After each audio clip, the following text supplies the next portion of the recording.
For professional advice with a personal touch, consult FL Fuller Landau, Chartered Professional Accountants and Business Advisors. Click on flmontreal.com.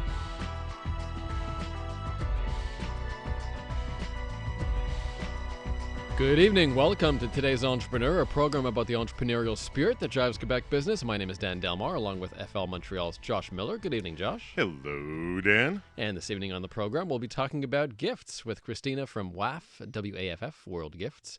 And later in the program, something that you, precedes the gifts, failure sometimes. And we'll be talking about the F-Up nights.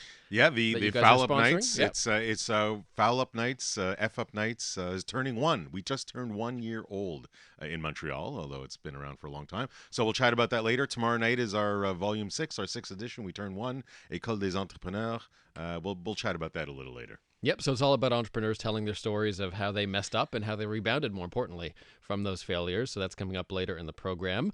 But first, as usual, some entrepreneurial news and notes. And this first story is something I've been wanting to talk to you about for a while and just get an explanation. This term blockchain, we're hearing this a lot lately, and now we're seeing blockchain tomatoes. Can you just give us a quick primer? What is blockchain and what are blockchain tomatoes? Blockchain for tomatoes. So blockchain, and it's maybe not the easiest thing for people to grasp, but Bitcoin, the cryptocurrencies, where I guess a lot of this discussion started. Blockchain is basically the system behind recording all the transactions that are happening, call it online. So it is kind of like a master audit trail of everything and all these transactions and all these online events that are occurring. That is the oversimplified term of blockchain. And I know that there's people out there listening to me saying, no, it's not that. It's a little more complicated. Yes, I get that. It's more complicated. But basically, on the surface and the basic understanding, it is think of it as an audit trail behind the scenes of online transactions. So currency management system, is that fair? Yes, but it's not necessarily just for currency. It Okay. can be for anything electronic, which is where this article that what I was reading that came out was blockchain for tomatoes, was because in fruits and vegetables, there's actually been some remarkable advancements in technology where they are monitoring when something should be harvested, at what temperature, at what perfect ripeness, and all these factors, certain chemical components, and not just from the vine or the farm, but also in transportation. So in transportation, they're testing the humidity and the temperature and the ripeness and whatever else they can measure.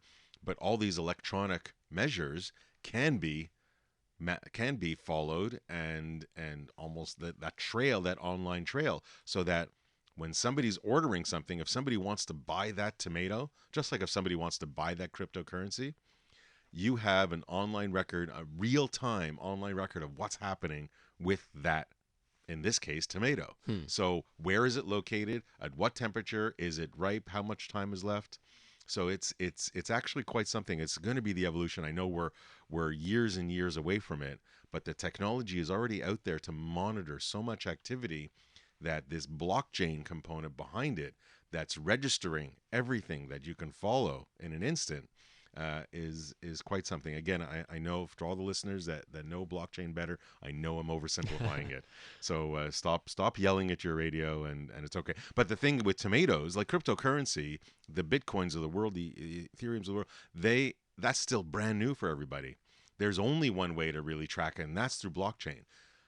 With tomatoes or vegetables, you still have other ways to get to that information, other ways to get that knowledge and to that product. So that's why it's not quite there yet. Is blockchain also sort of a tech solution that'll essentially eliminate theft in the workplace? I mean, if you're tracking things down to the individual tomato? Yes, although the answer is yes.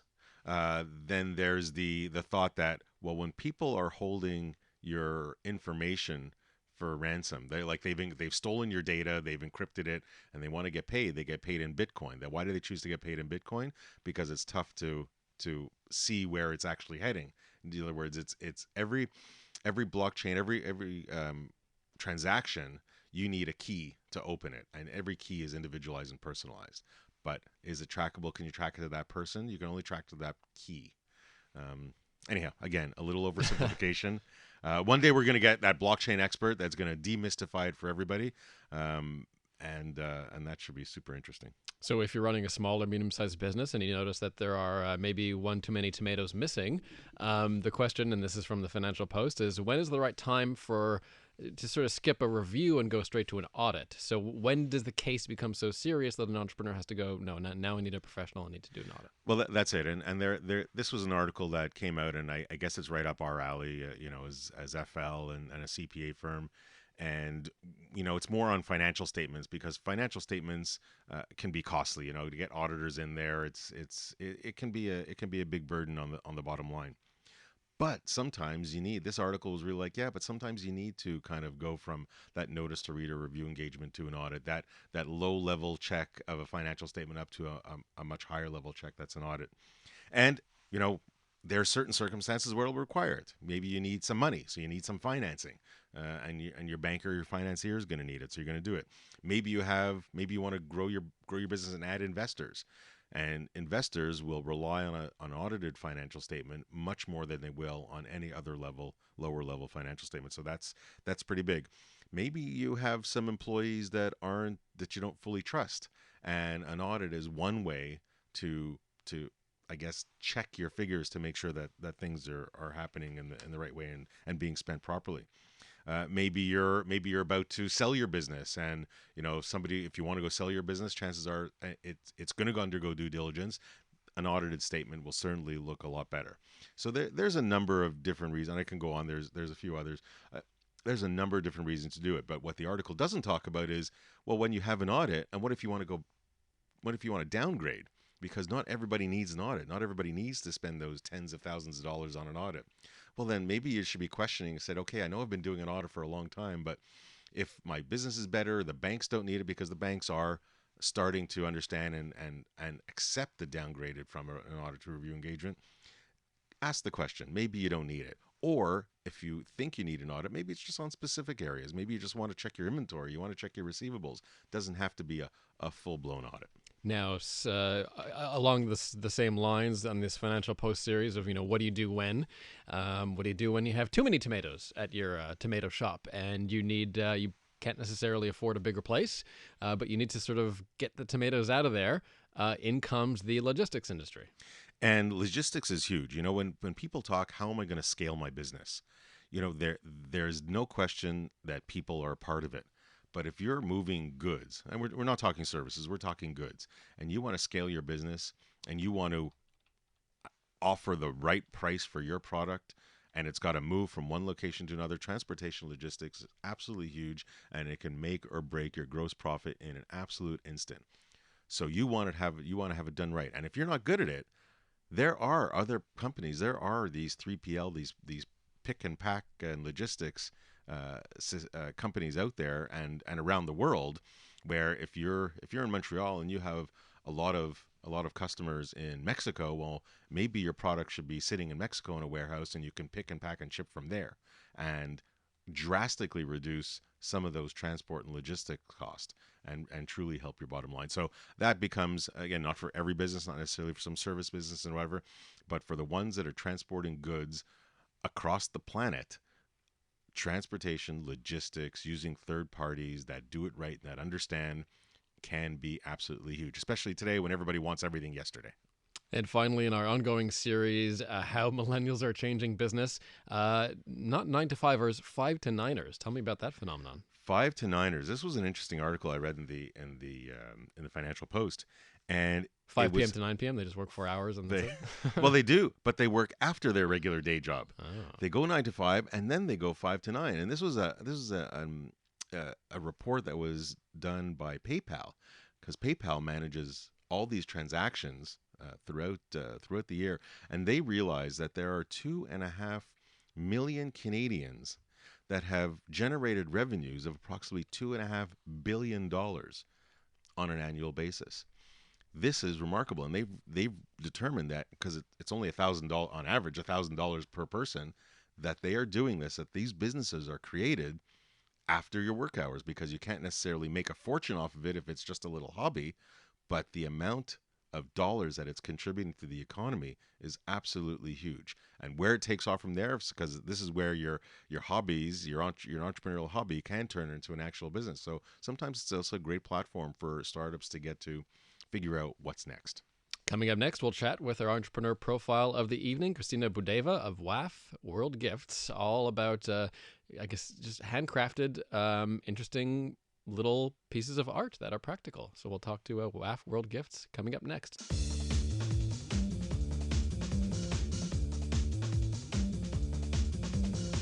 For professional advice with a personal touch, consult FL Fuller Landau, Chartered Professional Accountants and Business Advisors. Click on flmontreal.com.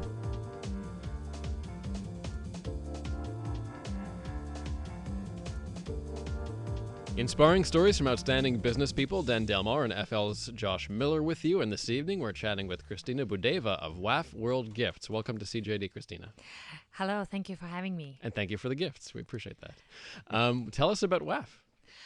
Well, WAFF is a company. We design educational activities for children. We also design and produce back-to-school items, stationery, right here back in Montreal in our own backyard. When did you start WAFF? Well, I started playing with the idea in 2011. I came out with several products, and one specific product was very strong that resonated with people that I took it on the market. And in 2012, we incorporated. So it became a business in 2012.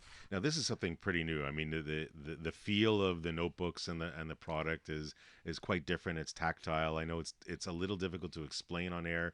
I guess somebody can go to the website and take a look at it. But how did this come about? Like, where did the idea emanate? Well, I love design, and we're all children at heart, and I strongly believe that. And the product itself, when I created the original WAFF products, it was all based on touch, feel, color, the stimulation, the basics, because we all consume with electronic devices and everything virtual and on air, and I wanted something physical that you could touch and enjoy right there instantly, and then the color stimulation. So I was able to put together with the stationary angle to it and launch a product and build a company around it. Are you an inventor? Like, did you do this yourself? Did you kind of hire somebody to say, I have an idea, now you go make it? Well, I am an inventor, and that's what I do. I really enjoy product development and invention, so I come out with crazy ideas and crazy product ideas all the time. The way you give birth to a product, in my particular case, I'm not trained designer or an inventor per se. So I look for the materials, I look for the pattern, I experiment, and then I look for sourcing, manufacturing, and I try to explain the concepts, send my prototypes, send my ideas, and then we start working on the mock-ups back and forth, and that's how the product come together live. There seems to be some educational research behind your concept too, right? I mean, kids tend to learn better sort of when they have something physical in their hands. That's true. There is an alphabet component to it. There is a tactile small pieces component to it that you have to clip or cube or slide right on the product. There's a color stimulation, like I mentioned before. It's great with the children that has a spectrum of autism or autism per se, or early childhood education, pre-K, kindergarten, grade 1, introducing to that math component, alphabet component, even just coloring or doing some pixelated art, emojis and things like that. So, yeah. You said you've been developing like a lot of product. You had a lot of ideas over the years. Are there some that just didn't work that you learned and said, you know what, I better not go there again? They do. You cannot fall in love with the product. You give a birth to it, you take it to the market. If it doesn't sell, you kill it. And that's the harsh reality. You give it a time frame. I usually give it a year on the circuit, international circuit. And if sales don't lie, if it doesn't happen, you just shut it off, and that's it. When you first started, what was that biggest foul up product? What was that biggest F up product that you could just never go back to? Or was it a material? Like, I'm not sure. You know what? There was a variety of combinations. Some products just didn't perform well. There is particular one journal that I I came out. It was called Confetti, and my mother loved it, and people around me loved it. She still, to this day, my mother thinks that it was one of the best products, but it just didn't sell. It had a colorful component inside on the pages, outside had some hardcover, some silk ribbons inside to break the pages. The product didn't work, and didn't resonate with the customers, so I had to kill it, and you know. What is the material you work with the most? At this point right now, we work with few. We work with a food grade silicone. We work with recycled leather, as well as paper, different grade paper. We also have some cotton component that we include with our kits. So yeah, those are the key materials right now that I'm working with.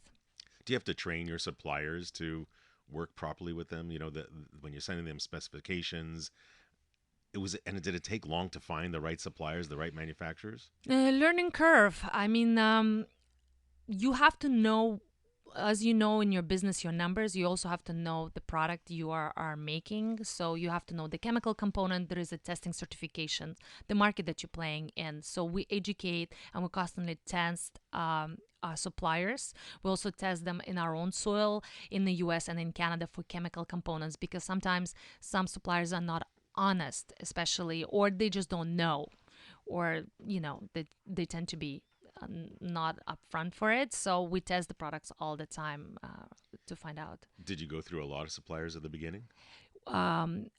So the way the process goes is, let's say I come out with the idea, and then I start looking for how we can make it happen. And we came out with I would come out with about 10 to 12 different suppliers. So I would go to them, communicate what I need. I would send them my drawings, my prototype materials. They would come back to me with the sample and the cost, what it's going to cost me to produce the product. And from that evaluation, literally receiving the sample and evaluating the cost, going back and forth, I make my choice and I narrow it out to 2 or 3. And then we do with a small production run, and I see how the financial aspect would go with 2 or 3 suppliers, and pretty much that elimination, trial and errors. Where are your suppliers located in the world? There are a few, some in the US, some in China right now at this present moment. Yeah. And which country do you prefer to deal with from your supplier aspect? I'm so used to Asia, so I've been there for quite some time. Asian culture very close to me. But I think it's all based on the relationship, how you build them. So I can't really say it's a US or China. So Asia, I'm comfortable there. It's home to me, but I'm very blessed with my US suppliers as well. So both of them is good. Coming up, more with Kristina Boudaeva of WAFF World Gifts. Also later in the show, we'll talk about, messing up and that F Up Nights, which is coming up tomorrow night. And we'll tell you all about that with Natalie Riviere of P Physio, and how entrepreneurs can overcome hard times. That's up next on Today's Entrepreneur.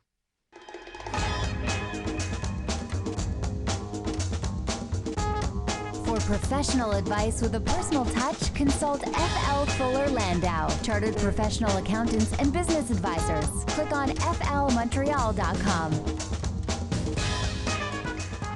Welcome back to Today's Entrepreneur, a program about the entrepreneurial spirit that drives Quebec business. My name is Dan Delmar, along with FL Montreal's Josh Miller. And this evening, we're chatting with Kristina Boudaeva of WAFF World Gifts. In a little bit, we'll be joined by Natalie Riviere of P Physio and Jason Connell, who's the founder of F Up Nights Canada. Big event coming up here and tomorrow. We'll talk all about that and about how entrepreneurs can be inspired by the failures of their predecessors. So that's on the way. But first, Kristina, talking about WAFF World Gifts and these products that are really cool and fun to play with and tactile. When you first started, did some adults look at you like, what is this? I mean, am I really going to play with an agenda that's also a toy? And how did you overcome that sort of psychological barrier? Well, the overcome was easy and natural. All you have to do is just put the product out there, put the little cubes, and let the magic roll. We're all children at heart, so it didn't took me of pitching or convincing. People just would stand and they would just play there. And then they would use any excuse to buy the product for themselves and just and the justification would be for my nephew or for my son, and they would just write to me back and say, hey, I'm missing letter A and for to spell my name or for that recipe. And we've been followed by a large audience of female audience very strongly for all the way from age 5 to 65. So this is our prime target audience. So yeah, so it works on adults magically as well. So once we're on that topic of marketing, when you Yeah. first came out with the product, how did you get the word out there? I mean, this is brand new 6 years ago. How did you get to educate, to show people that, hey, this is the next best thing?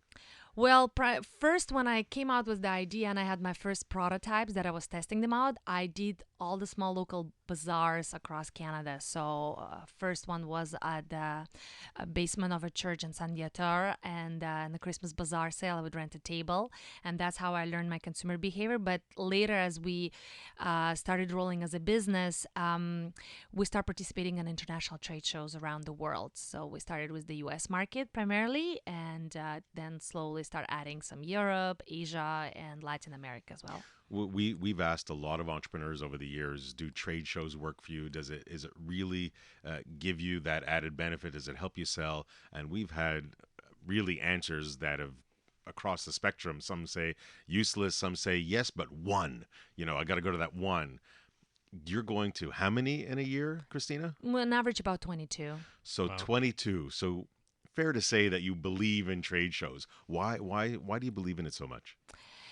Because that's an opportunity, a platform for me to create that very special relationship with my customers. That's where I bond. I hear the feedback from my distributors, from my wholesalers that are telling me the response they're getting on the product, how the product reacting on the shelf, what the consumers think about it. So it's priceless. I would never get a time of a day to seeing my, for example, Walmart buyer or Toys R Us buyer. Well, now they're not doing so Yeah. great, but anyway. But they come to the show, and I have a relationship with them, and that's their mandate to come and see new vendors or vendors, and that's it. It's my relationship platform. So you're almost treat these trade shows or using part of it as a focus group to get all that feedback. Now that you go to 22, how do you choose a 22? There's probably hundreds that you could go to. That's true. Well, we are focusing on three main industries right now: stationery, gift, and toy. So all the trade shows are around that. Mine, to be honest, some of the trade shows are not well attended. So we're looking at the key shows that are happening in specific market. For example, in the US, it would be Las Vegas, Atlanta, Dallas, New York, of course.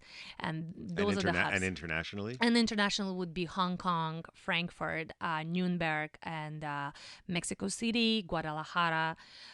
So those are the key prime shows that we do in those areas, in those hubs. Now, what about other marketing? What about other either traditional or online marketing? What's worked for you? What hasn't worked for you?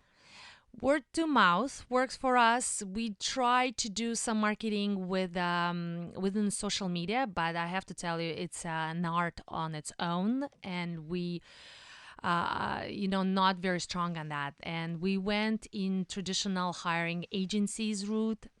I think right now we're up to like 8 agencies that we tried, and not unsuccessfully. I guess. unsuccessfully. We are not in the size that we could see return on our investment, and we fall into that category of a cash cow being treated. So for us, it does not drive our online business. It does not our key revenue generating source. So that's why we're focusing on trade shows where. So, but you don't stay away from social media pages. You still use a Facebook or an Instagram. Absolutely, we try to post regularly, and we have very active website that we as well we do, so that generates directly to consumer sales. But now, if you didn't have so much success with outside agencies, you do a lot of it internally now. What do you mean, like internally? Like your social media, your activity in your social media or your website. Do you have internal people that deal with it and that post for you, or you are outsourcing? No, we're not outsourcing. We're doing in-house right now. So I have a team member that actually handling that, managing. closer to the product. Exactly. Closer to you. On a daily basis. On a daily basis. She's actually 4 feet away from you at the Exactly. moment, but she's Right not now, I'm speaking. smiling. Yes, Nayeli, she's fantastic. So we love her. Let's just switch gears a little bit in our last moments before and talk on the dollar side of it and the cash flow, the financing aspect of it. As you're starting out and you're building your product and you're trying to get it off the ground, you have to invest some dollars at the beginning. What did you learn? Like, did you have to learn cash flow issues? Did you have to learn how to deal with customers and collections? What was your experience then? Oh my God, that's like a subject for another like 10 hours to go. We'll settle for 2 minutes. Wonderful. So on a key, you have to know your business. I'm cyclical, so the cash flow goes around that. So key seasonality for us, it's a back to school and holiday season. So our production tied up to this. And also, you have to watch like all hawks, your accounts receivable. Money coming in, money coming out. That's what I do on a daily basis, like literally several times a day. I see what's floating, how's my inventory doing. It's almost becoming full task responsibility for me. Do you check your customers more today than you did at the beginning?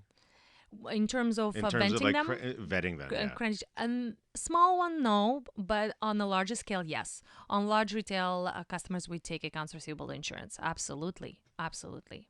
Because on the small mom and pops, if you have, let's say, 2,000 of them and one of them dies out, that $300 or $1,000 bad debt not going to kill you. But if, let's say, one of their large customers that buys from you, I don't know, over $100,000 goes bust, you'll feel that. That's going to hurt right into your bones. So, yes. And what about your suppliers? How you deal? Did you stretch them at the beginning? You develop a relationship. How does your closeness of relationship affect, your decision on cash outflow and payment? You know what? With my suppliers, first of all, it takes time to develop that trust.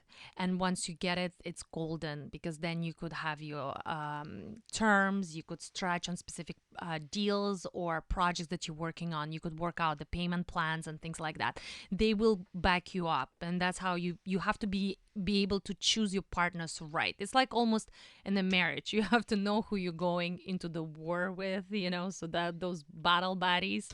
So it's that system. We watch each other's back and honest transparency is the key. And it worked for me over the years. And you definitely learn along the way from the few failures and the few mistakes that painful. happen each and every week, year, month. That's true. That's true. Coming up, we'll have Kristina's one piece of advice for today's entrepreneur, and we'll talk about F-Up Nights, which is happening tomorrow night, how entrepreneurs are going to get up on stage, tell their stories of failure, and how they persevered. So that is on the way with Natalie and Jason Connell, the founder of F-Up Nights here in Canada. For professional advice with a personal touch, consult FL Fuller Landau, Chartered Professional Accountants and Business Advisors. Click on flmontreal.com.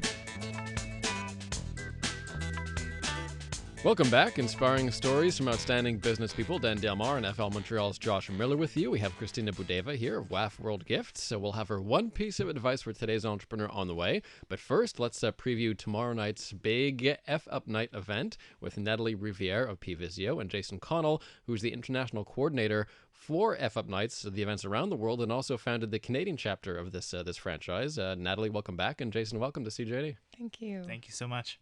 So this is our 1 year anniversary with F-Up Nights, and it was certainly the Montreal part was started with 4 people. P-Visio's one, Cometa, Natalie's alter ego, another company that she works with, and then a couple other people, Creative Mornings, Louis-Félix Binet, and Vanessa Mugler from Quo Vadis and Le Salon 1861, and there's so many events, and we all hear entrepreneurs talk about their successes, but we all know they learn best from their failures. And this was an opportunity to get the Montreal community to talk more openly about their failures so that others can learn. And with that opening, you certainly welcome Jason, welcome Natalie. Nat, you of the 4, you started it with us. So I guess where do you see the best fix or where it really resonates with the entrepreneur? For me in Montreal, it was an opportunity to bridge communities because we're bilingual here. I was attracted to this event not only because it was refreshing and telling the human side of the story in business, not just the glamour and excitement and hustle and all the, glorious things that people can make entrepreneurship out to be. I was attracted to the idea that it would bring a bit of transparency and fresh new conversation, some connectedness to our community, but also in Montreal, particularly because I'd been involved in entrepreneurship for a long time in different pockets, French, English, also from schools and educational institutions to corporate and things happening privately, startups. I saw this as an opportunity to bring everyone together. And I think that is refreshing for the entrepreneurs here alone, just the idea of community and connectedness. No question. Jason, you've been part of this organization a while, but there's also what's called the Failure Institute that does research out there that really takes information, questions entrepreneurs. What kind of stats have you seen out there, and what can you share with our listeners? Yeah, definitely. So the Failure Institute kind of started. We had all I guess, qualitative data from these talks, but we weren't doing anything with it. And so really the Failure Institute was formed to kind of take that data from the talks that we have every month and to kind of bring in researchers to help, fix policy and, help businesses make smarter decisions. So a lot of their research is focused around failure and why do entrepreneurs fail and what happens to entrepreneurs after they fail and all these kind of data points. So why do they fail? Yeah, it's a really good question. Well, a lot of entrepreneurs, the vast majority, it's financial.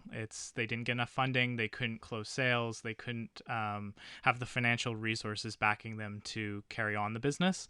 And then the second below that is we find that it's usually bad founders. So bad founder matchups, I should say. So, two people who are friends or two people who don't even know each other sometimes get together and build a business. And then realize that they really can't stand the other person or they don't have the same vision for the business. So we find that that's a big source of failure as well. Now, what about coping with it? What about coming out of that failure? And so what does the research say, or maybe some of the better mechanisms or what entrepreneurs are doing to get out of it? Totally, yeah. So we kind of see three pathways for founders who, their business tanks. The first, and in no particular order, the first is they go back for more education. So they go back to school or they kind of work for another company. They kind of absorb more knowledge to say, okay, I didn't know this, and this. Well, let's learn this and this and this before I start something new. The second pathway we see is they kind of take a sabbatical. They have to lick their wounds. They have to kind of get over that failure and kind of come to terms with what happened before they jump into entrepreneurship again. And then the final pathway is for those people who just can't get enough. They jump straight into another business. And so we kind of see different geographic areas react differently. So North America, a lot of companies, they lick their wounds before going back, whereas in Europe, they get more education before going back into a company. So depending where you are in the world, I guess there's also those culture differences. Totally, yeah. We see them every day, and just through the event itself, some of our more successful events are in places where that kind of culture around failure or, personal failure is kind of very sensitive, like Tokyo. Kristina, how would you classify, how do you, when you hit a snag, you have a failure, do you just plow right through it? How do you react to that? Well, I assess the situation, what happened. I allow myself, every year there is a project that we fail, and I allow myself that, so I don't beat myself. So it's a natural process to success. There's nothing wrong about it. So I assess what went wrong, and I try to learn from it, how we can make it better next time. And if I cannot make it, then I abandon and try another way.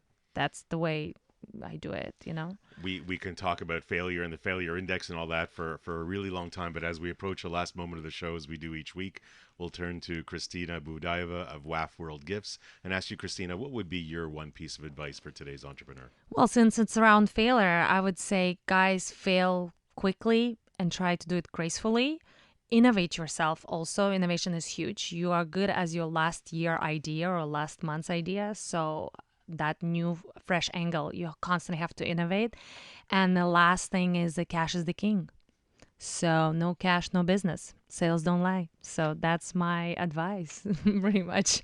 Excellent. Thanks very much, Kristina. Some great takeaways, but certainly tomorrow night, find the fun. Foul up nights. Go to our Facebook page, Facebook Fun Montreal, and hopefully you can join us and hear some other great stories tomorrow night. Taking place at École des Entrepreneurs on Rue Levesque. So again, facebook.com/Fun Montreal for more info on that. Thanks to Jason Connell for stopping by, and Natalie Riviere as usual at PVisio. Kristina Boudaeva of WAFF World Gifts. Thanks so much for your profile this evening, Kristina. Thank you very much for having me. And Josh will be back next week with the increasingly popular Copper Branch. Copper Branch, what a great flavor. Maybe we'll get to taste some. I hope so. See you next Monday night.